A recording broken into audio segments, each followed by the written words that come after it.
The most important job in the world may also be the one we talk about the least.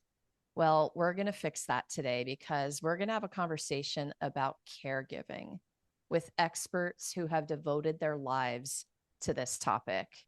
Welcome, everyone. I'm Laura DeFranco, the CEO of Brave Healer Productions Publishing, where we are helping the world experience what's possible. And here today to help me with that mission are some of the amazing authors of one of our newest books. And you guys, this is a book series, an award-winning book series, The Caregiver's Advocate. This is volume 3, a complete guide to support and resources. So I'm going to just do a quick shout out of our cover artist, Davide De Angelis. Thank you so much for helping us bring the purple to life. You guys, I like to match my book covers. So I've got my purple on today.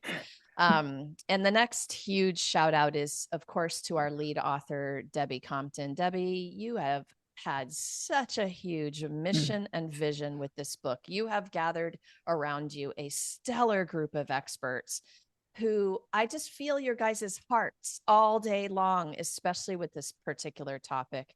And I love that. So, Debbie, thank you. We wouldn't be here without you. I've got some pretty cool people in my Zoom room today. Carlos Olivas is a devoted family caregiver and storyteller who developed the caregiver mindset after becoming his father's primary caregiver and now advocates for Alzheimer's caregivers and mental health awareness in Sacramento, California. I've got Christina Buchanan with me. She's a speech language pathologist and founder, CEO of Trinity Speech Therapy. She designs interdisciplinary care models to improve outcomes for aging and dementia patients. And welcome to Barbara Ritchie. She is the owner of Senior Lifestyle Consulting, providing education, referrals, and compassionate support for families navigating senior living and services. So, Barbara, I am going to start with you today. Tell us a little bit of the why behind your chapter. Well, I kind of wanted to go in two different directions with my chapter this time.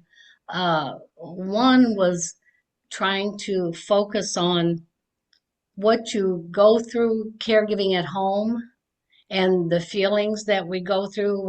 We're so focused on what we're doing for our loved one that we forget everything else.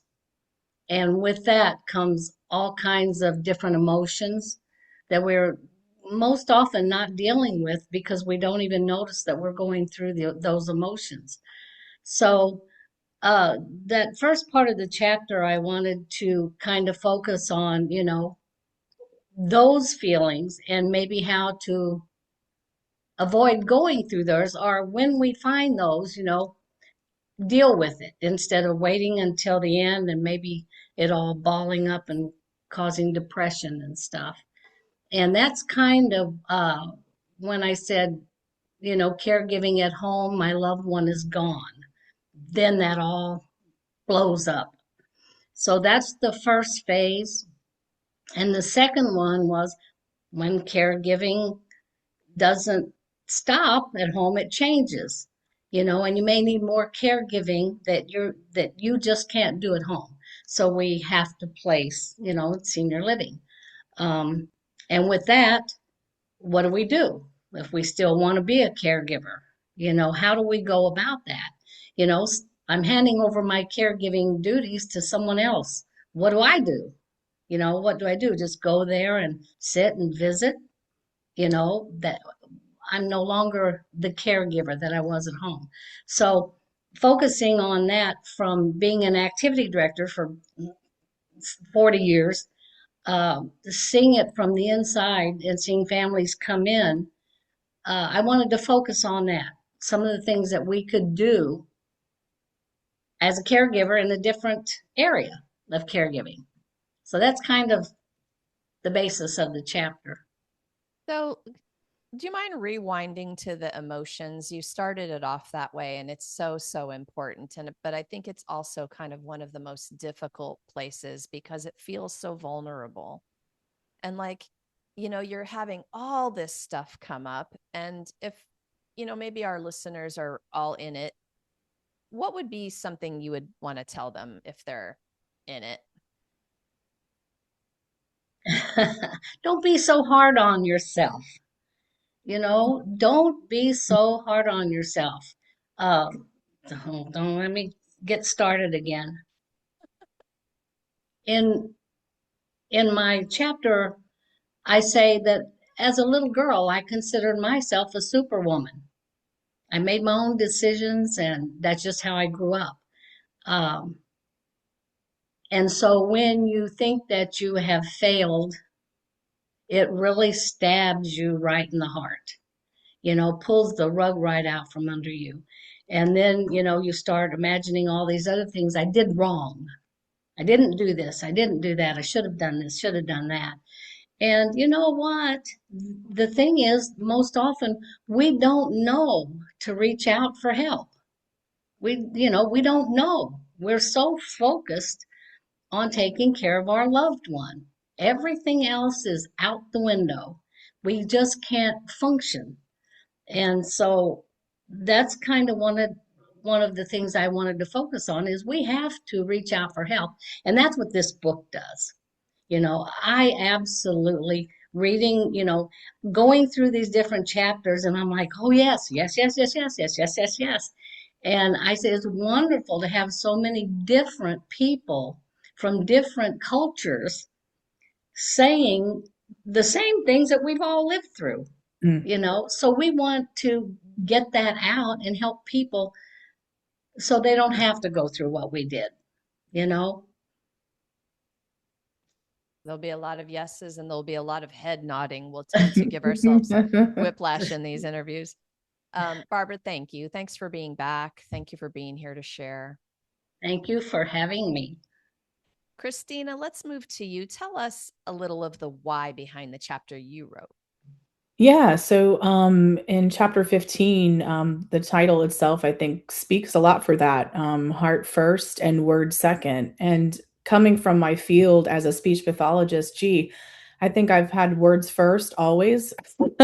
And so that's been something even I've learned not only as a professional, but as a also a dual caregiver of both my parents at different times. So my why really comes from cultivating a sense of presence when you're with loved ones. And presence is so key when you're walking through dementia or you're walking through any real disease process as you're aging. And when the focus is on so many different elements of care, presence often gets buried under all of the critical tasks of caregiving. And so that was something I was really focused on cultivating in this chapter. But that it's not just cultivated in the chapter, it's cultivating in the hearts of the readers, to bring them back, for a moment to deepening the connection in communicating with the persons with dementia. Communication is critical. It's one of the things also too that we lose over time, and with dementia, it becomes one of the major areas that is lost. And we don't think about that. We think about physical, we think about medical, we think about all of the other features of physical and medical loss, but talking, swallowing, voice, all of those things from the head and neck stem from the brain too. So I take you guys to another kind of component of multi-sensory integration and talk about the technique behind it, that you can do lots of different things with someone, from simply going outside and gardening with them and having a conversation about times past, which is so fruitful and joyful. And I believe that presence also brings joy to conversation and communication. I also touch on reminiscence, another major area that I think is so heartfelt and brings such good communication, dialogue to instances where you're with your loved one and you're running out of things to do. You're just kind of at a loss, or it's hard to communicate because they're at a very different stage of communication. So bringing out that old photo book, or talking about, hey mom, you remember when we cooked these cookies before? It was so good. Like, I can't remember that ingredient. Do you remember? And man, I can't tell you how many times that brings back all these sensory neural connections in that person's brain, and the communication just begins to flow. And it's so, I think it's so heartfelt to have those moments with your loved ones and bringing them back into the picture when you're spending time with them.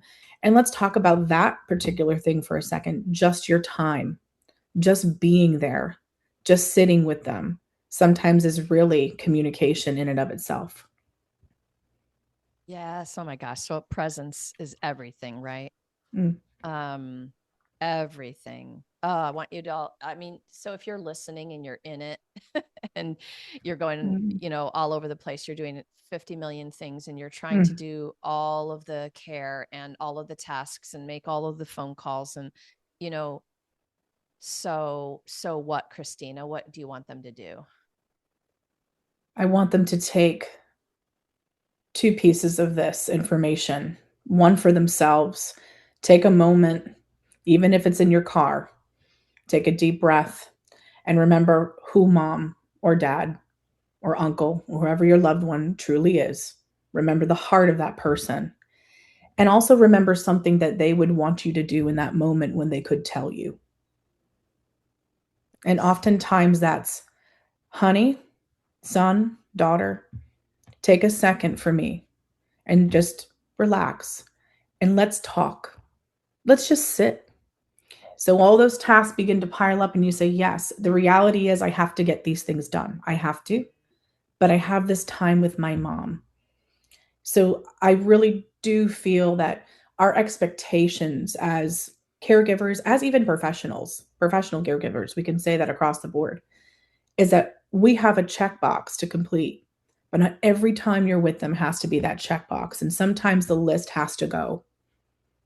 Sometimes certain things on the list can, and some things can't.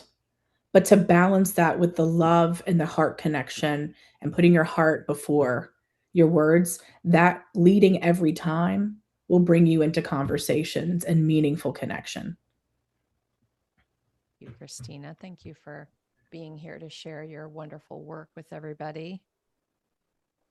Carlos, let's hear a little bit of your why. My why is my dad living with Alzheimer's dementia. He is the teacher, he is the expert living with the disease. I just needed to sit down and listen. And I think what Barbara and Christina have expressed is being present, is understanding your emotions, understanding where you were, where you are, and where you're going. My dad was a sailor, and he was a navigator, so we always had a mental compass, a direction. And I believe he's passing that down to me because I was lost when I first stepped into this caregiver role. I assumed that I was just going to supervise my dad's health Mm. until the caregiver support group facilitator told me, you're doing caregiver things. You are a caregiver. And what caregiver embodies is a lot of different layers Mm. that compress, compound, and are very discombobulated. Mm. But once you get a pattern of recognition, understanding the direction that you can take, but also being able to have time to pause, like I do with my dad, and sit, hold his hand, use reminiscence therapy, use emotional masking to uplift and encourage optimism through my dad so he can feel comfortable, safe, and thrive in a very familiar place, which is his life. Letting him lead me so I can just be there and be his son through support. Beautiful.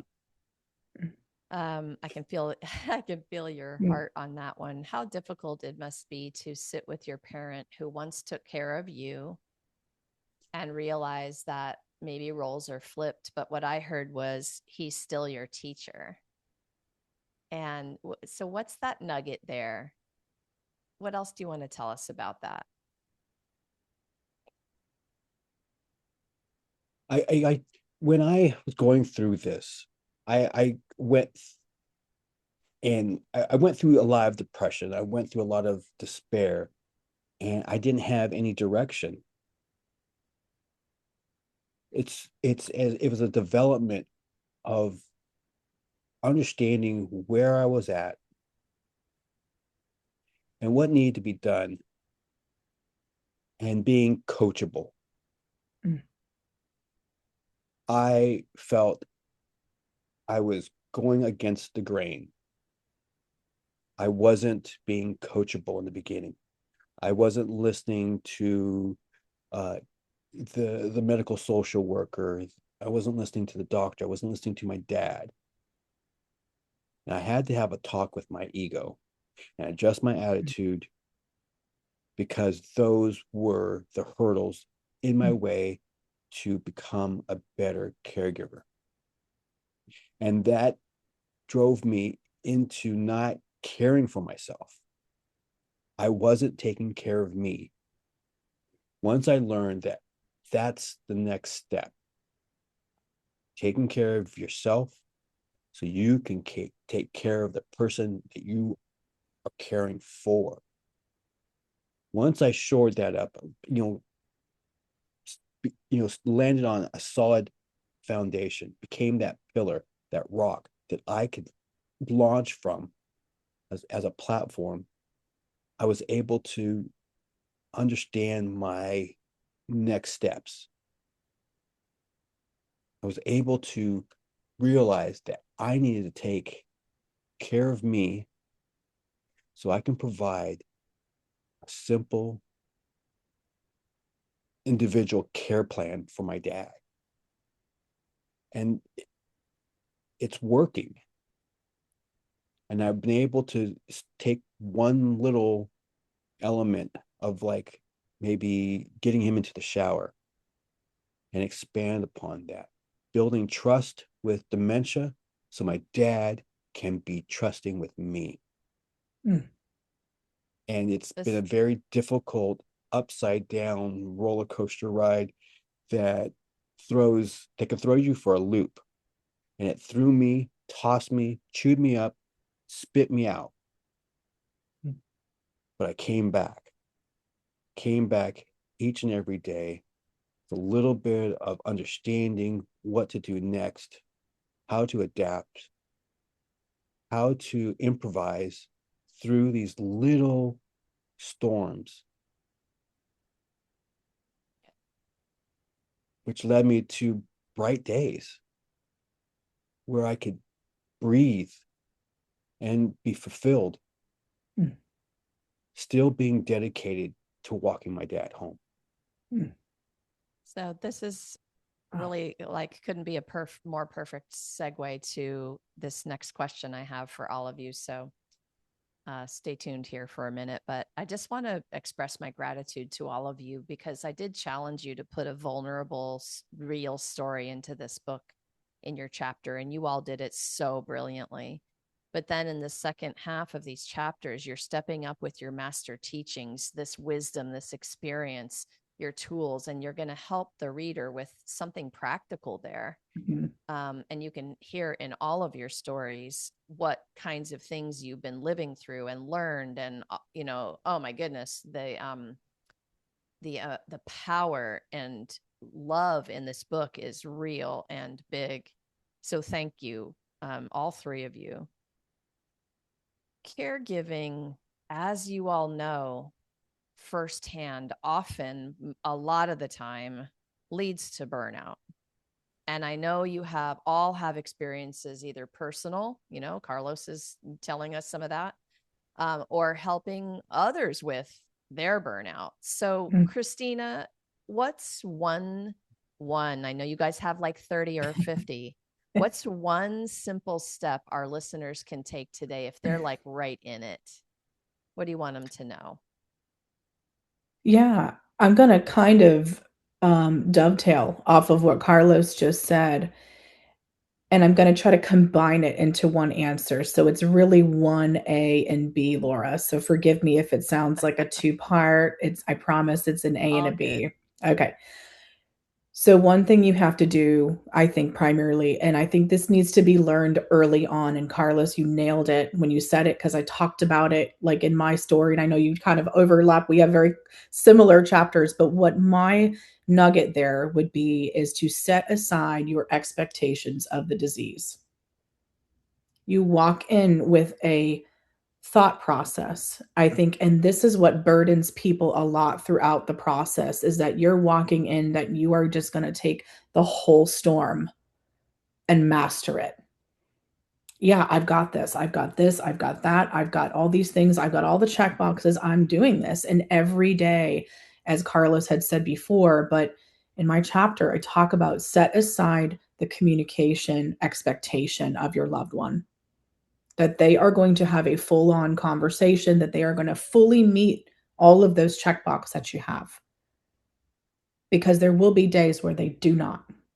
You will be dealing with the behavior. You will be dealing with the challenge of the fatigue.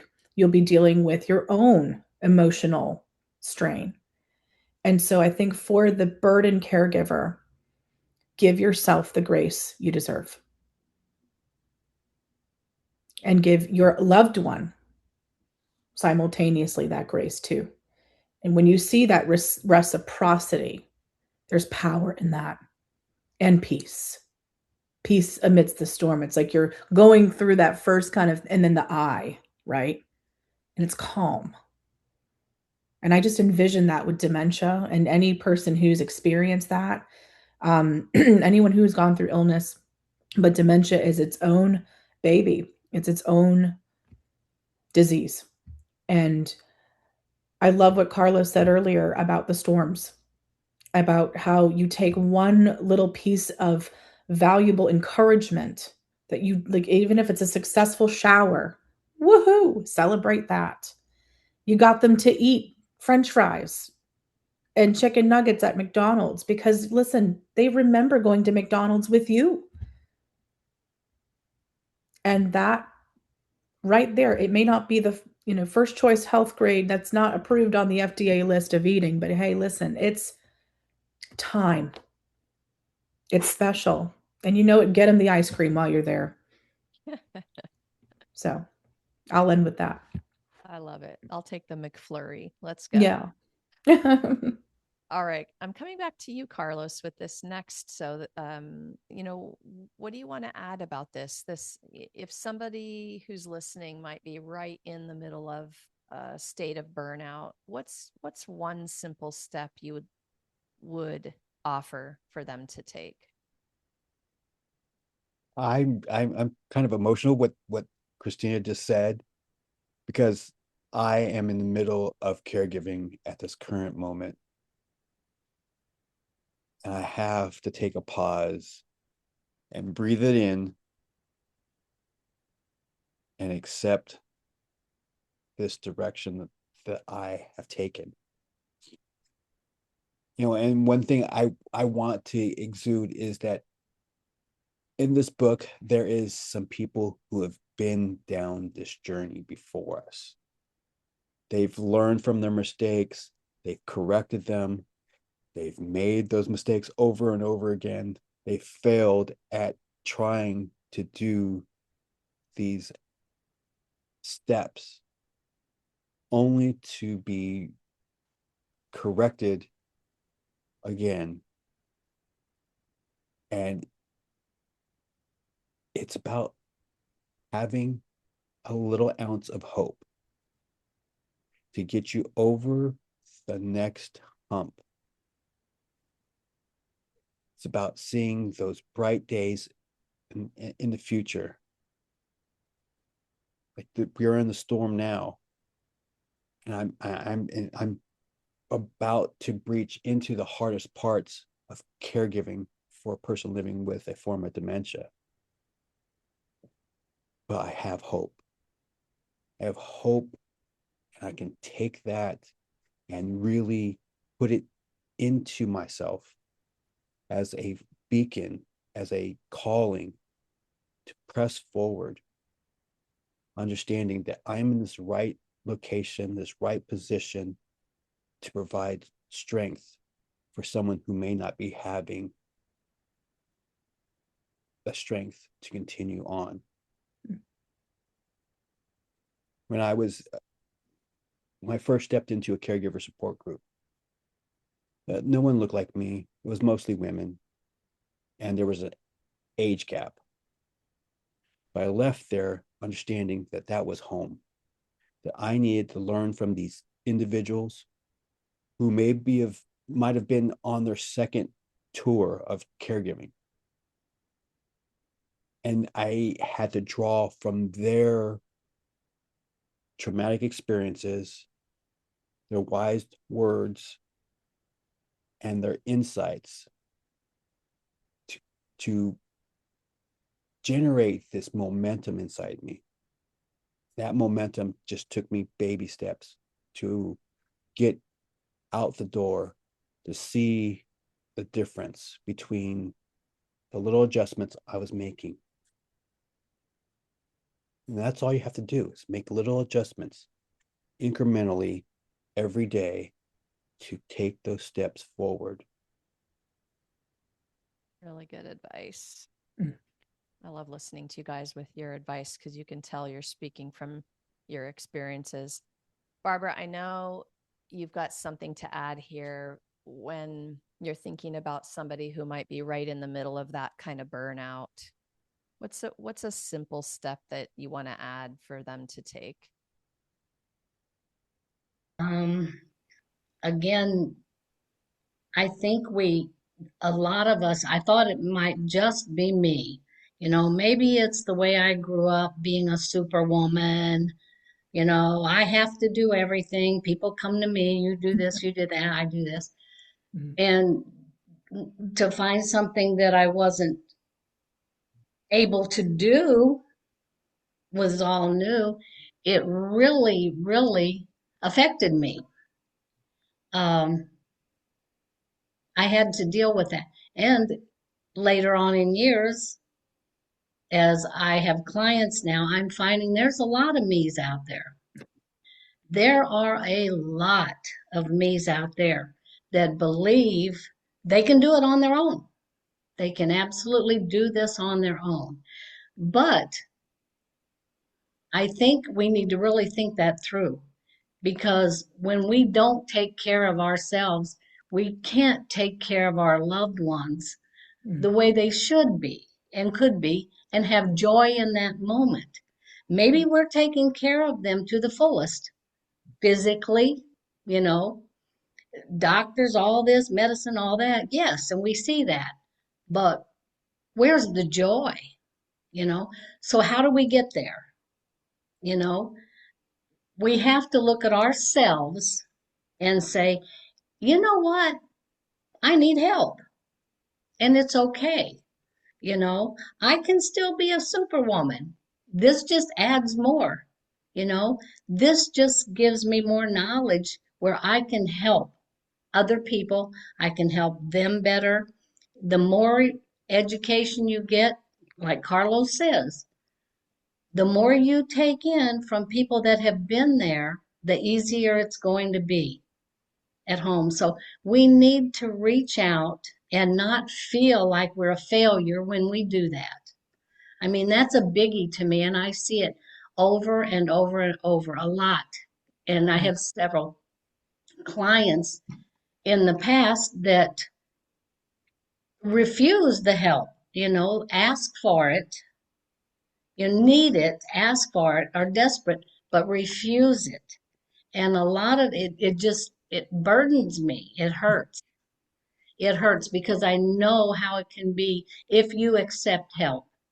Mm. If you go there, it can be happy, it can be joyful, it can be a wonderful ride, but you have to have help, you know, just get there, Absolutely. I guess. Mm. Yeah, I think it's actually an extreme success when you finally reach out. Like it's the opposite of failure. You finally figured it out if you are reaching out and receiving help. So, I want to give you all a chance here with this last one to leave the listeners with one of your golden nuggets. And Carlos, I'm going to start with you. What's the most important thing you want people to know about that unfiltered approach? This comes right from your chapter title, right? Embracing the humor. Give us one golden nugget. It's not to be so hard on yourself. I mean, everybody, I mean, the core of, I think, everybody in this chapter is not being so hard on you. Mhm. You know, I'm hard on myself every day, but I also can step back and be present with my dad in a way that is uplifting for him, and it's rewarding for me to hear him say that has gratitude for me caring for him. So embrace the gratitude of this chaos. Embrace the gratitude of the joys that you may have missed out if you weren't there. Huge win. Take gratitude along this journey. Yeah. Huge, huge golden nugget. I think for life in general too, which I love. Yeah, I mean, it's good to have, but Yeah. sometimes people take gratitude for granted. Yep, we do. But how can you restructure your mindset to seek out those silver linings through small wins, have positive reappraisal, and set small little goals for yourself through these difficult times? That's Thanks, powerful. Carlos. Thank you.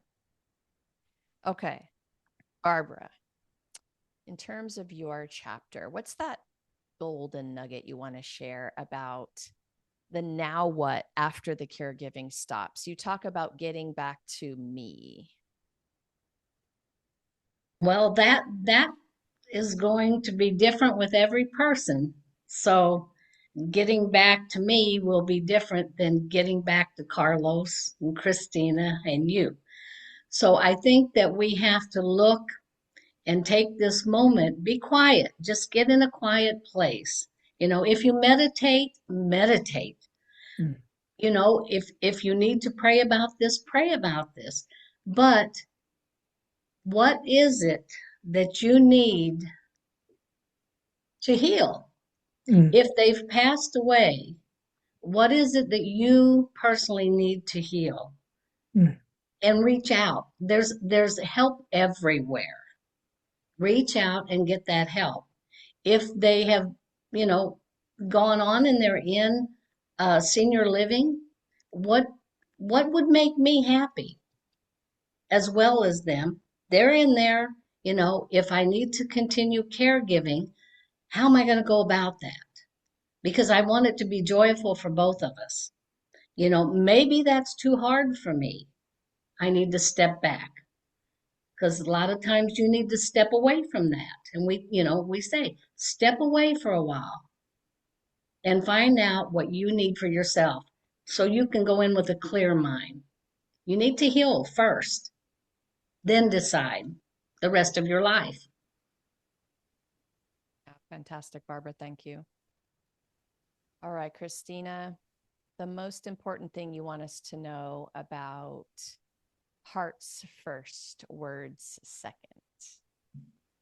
I think in order to really find the heart of a conversation with any aging person is to start by meeting them where they are.